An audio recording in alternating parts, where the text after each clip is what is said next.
Spazio13 is the process of transformation and refurbishment of a former middle school, a school in the neighborhood called Libertà in Bari. Libertà is freedom in Italian.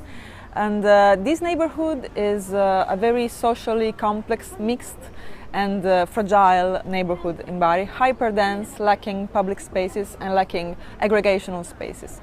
And this school was progressively abandoned in the last 15 years for basically no physical reasons, but just for a social bad fame, let's say.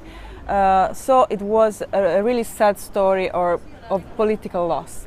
And so the municipality of Bari chose this building and this project to be refurbished, reimagined. In 2005 to 2016,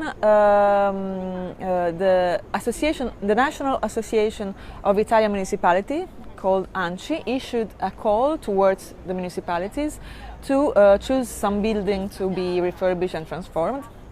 The municipality of Bari chose this school to be transformed, but instead of answering directly to the call, turned the call towards the citizens, the collectivity of Bari people, and we answered and we won. And the interesting part of the story is that "we" is a very collective name, let's say. Spazio13 is in fact a partnership, a network of networks made of 14 different associations and grassroots movements of Bari.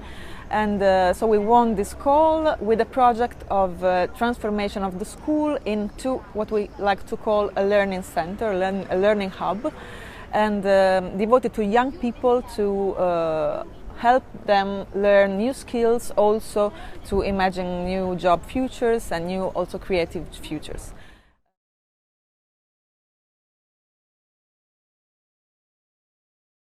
One of the most, I think, successful parts of this young story, because we've been active for 1 year and a half just, is that it has been a very inclusive process. We were a huge team, as I told, 14 associations or more than 40 or 50 people just in the beginning of the project, in the management group.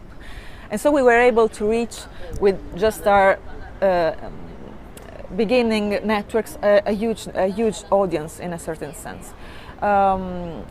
We were issuing a lot of calls.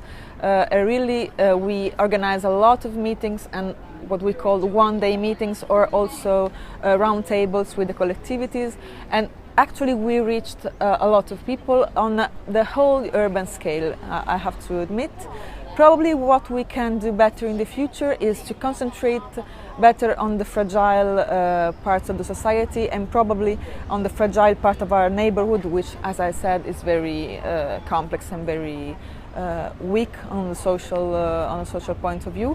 So what we have to do is to be more proactive in involving the neighborhood directly in what we do. But as far as I can tell until now, in terms of inclusiveness, we've been quite wide, let's say.